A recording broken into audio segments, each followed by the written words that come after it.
So, is now a good time to talk? Or am I disturbing you guys? No? I'm just trying to find out. Yeah, because we have a whole lot to talk about. Anyway, let me sit down. Let's talk properly, man. Yeah, welcome back to the channel, I guess. Aaron here, back again with another video. Oh yeah, it's Rosa 13k still. Shout out to everybody always tuning in, showing love and support. Love and support for Manchester United is something I can't show at the moment. This was an embarrassing performance, man. There's no two ways about it. Anybody that's going to try and camouflage it and trying to embellish it by looking for excuses and whatnot. I mean, excuses are kind of... Excuses are... You should be running out of excuses because there aren't any left. 3-0 home loss against Liverpool. And I hate to be the one that says I told you so, but goodness me, I told you so. I told you guys that this was not going to get better. Not that I didn't have belief and faith. I mean, the transfer window started well, ended a bit on a sour note. And now this. Let me ask you the same question that I asked you last week when we lost to Brighton. How many times are we going to see a manager come to the Premier League, spend less time in the Premier League than Ten Hag, but still outcoach him? How many times are we going to see a new gaffer come to the Prem, spend less time in the Prem than Ten Hag, but still outcoach him? That's my question to you guys, man. So if you want to answer, please go ahead in the comment section. From front to back, from start to finish, it was absolutely abysmal. The disallowed Trent Alexander-Arnold goal should have been our warning. And we still didn't understand things. We're still short. We're still falling short on so many levels, man. And it's crazy because this is Ten Hag's third year. And I'm going to mix everything up. I'm going to mix everything up here because as much as some of the players are at fault for not putting in the performances, flipping hell, man. The manager, you've been here for free. This is your third year. And we're still trying to figure out what is it that you're trying to do. Bro, that is absolutely crazy, bro. That we're still asking these questions in your third year. Arne Slot's been here for how long? A few months? And look at what he's doing. Look at what he's doing. I mean, you've got everything you need, Erik ten Hag. You've got everything you need. Well, and I'm talking to people that backed him. People that wrote petitions for him to stay. People that wanted him to stay. People that wanted the board to listen to the fans. This is why fans don't get involved in football business, because 9 times out of 10, or if you want 90% of fans, do not know what the heck goes on in football business. He's stayed. Let him work under a new structure. He's got a new structure.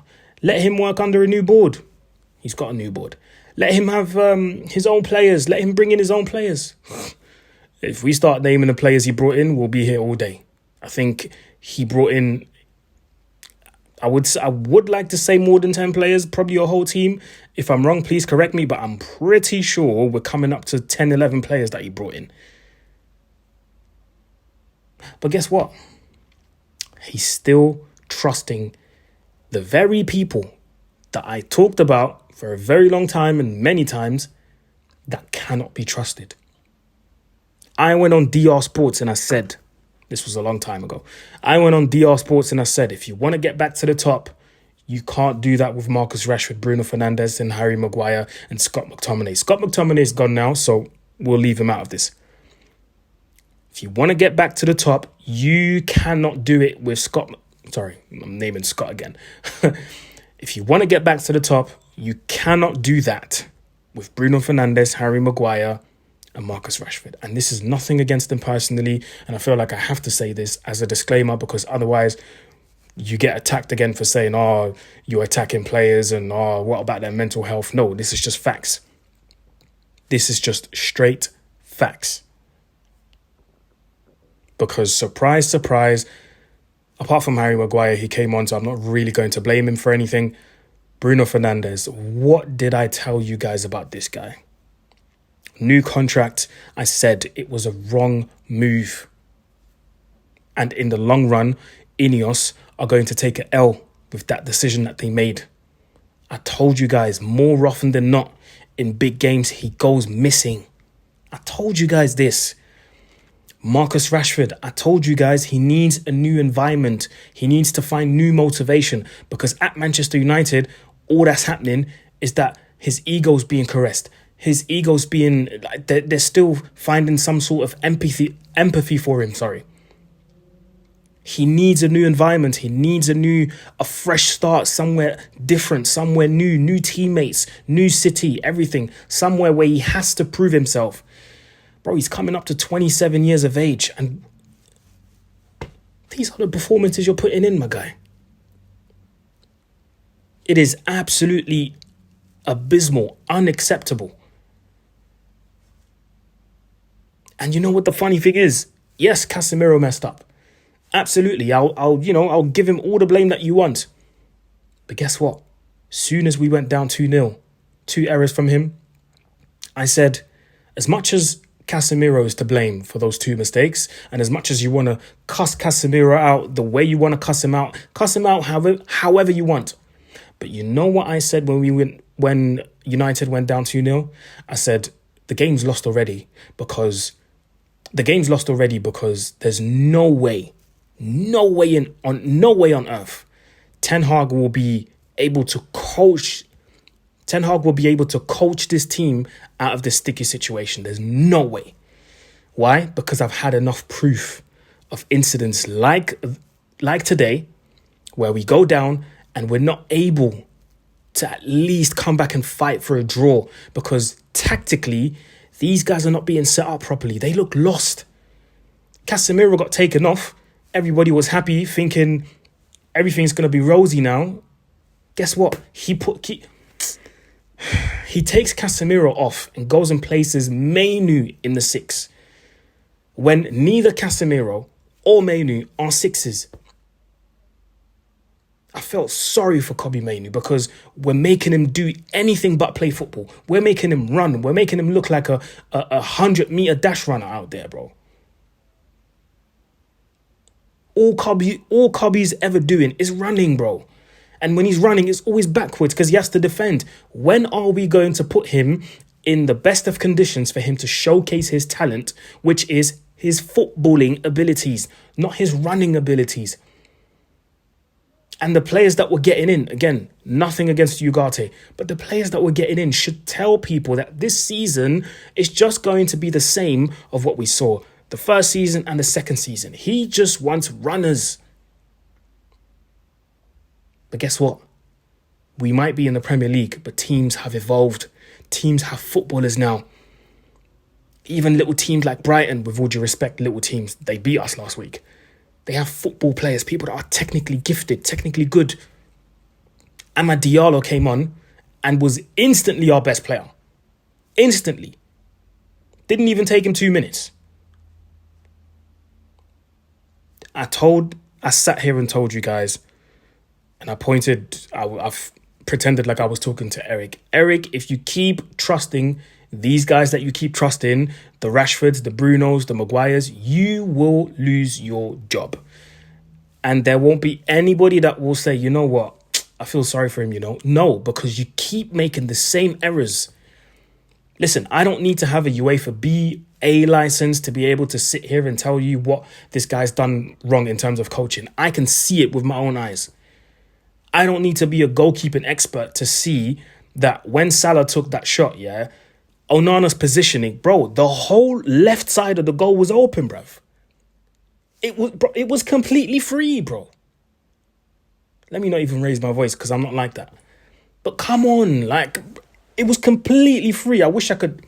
You lot can see the frame. If I can find the image, I'll slap it on here so you lot can see it. Like, what is going on, bro? I told you guys, this is only going to get worse. This is not going to get better. Bringing in new players will not solve a coaching issue. And I said this last week about Ugarte. Bringing in players is not going to solve, or bringing in new players is not going to solve a coaching issue. Surprise, surprise, 3-0 loss at home today against Liverpool. Coaching issue. Going down is not the problem here. You can go down 2-0 and still turn the game around and win 3-2. But that requires the manager to make tactical tweaks. That requires the manager to make bold decisions when it comes to personnel. Bringing this guy off because he's not playing well. How on earth Rashford lasted the full game, I do not know. I don't know. I'm not Garnacho's biggest fan. But there was another guy on the other wing that deserved to get taken off before Garnacho. And the rest, they're just being hung out to dry, man. Xerxes, I felt sorry for him. And he still was making the most of the scraps that he was feeding off. I asked guys the question on Twitter, where are we going to score the goals? Where are the goals coming from? Yes, Sancho left. Everybody's happy. Sancho left. We hate him. Okay, cool. But let's get back to reality. Where are the goals going to come from? Somebody told me, let's revisit in 12 months. Shall we revisit now? Let's revisit now. Let's revisit now. I asked the man them on Twitter, where are the goals going to come from? Have hope. So we're banking on hope to score goals now. We're banking on faith to score goals. Listen, the only person I've got blind faith in is my Lord and Saviour Jesus Christ. Nobody else. I ain't got blind faith in this team to be scoring more than 58 goals. And that was the first Ten Hag season. The second Ten Hag season, last season, we scored one less, 57. So tell me, where are the 57 plus goals going to come from with that abysmal front line? Where? Please tell me. Maybe I'm missing something here. Sorry. Please tell me where the goals are going to come from. I just don't see how this can be spun into something positive. I just don't. Tactically, we're behind. Physically, we're behind. Technically, we're behind. We still have big holes in midfield. This is still a basketball game. Like, we have a chance, the other team has a chance. We have a chance, the other team has a chance.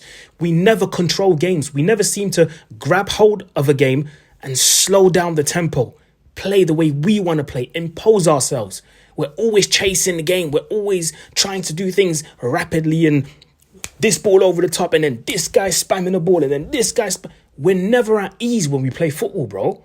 What's going on? When are we going to slow down, calm down and actually play football?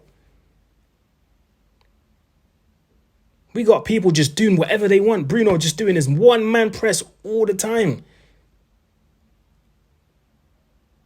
But guess what? He's going to go on international duty with Portugal, score against Luxembourg or whoever they're playing against, and then everybody's going to say how much of a fantastic player he is. No, this is the real Bruno Fernandes, the one we saw today. Big games. Where is this creative machine that people have been chatting to me about? Where is this creative outlet? When Bruno doesn't play, we don't create. When he does play, we don't create either. Bro, this is so frustrating, man. Bro, this is your third season and we're still not seeing any major improvements. Every time we come up against a decent team that has a decent setup and a decent set of tactics, we fail.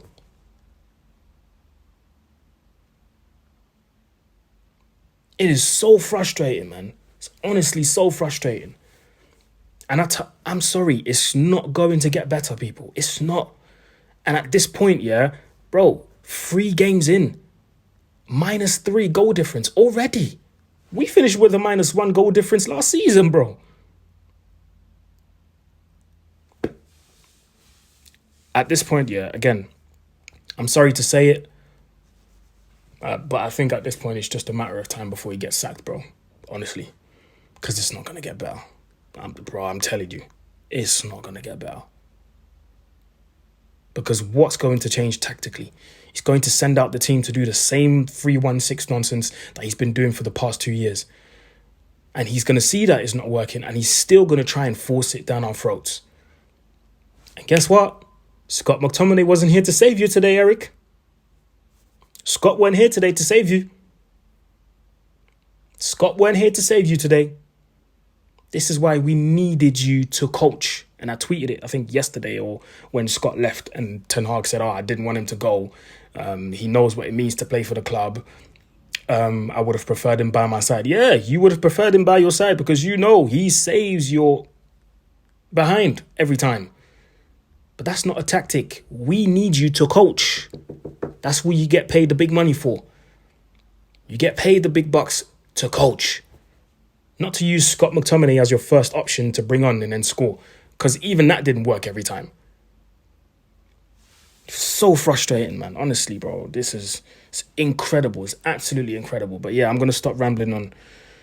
Let me know what you think in the comment section, man. How do you see this going forward? Do you think like me? Do you think it's a matter of time before he gets sacked? Because at this point, for me, it's not a matter of if anymore. It's a matter of when. Because, bro, you've got everything at your disposal. You can't say you didn't get backed because you did get backed. We just unveiled a player today. So you can't say you didn't get backed. But yeah, let me know in the comment section what you think, man. Road to 13k still. Like, share, comment, subscribe. And I guess I'll see you soon, people. Bye-bye.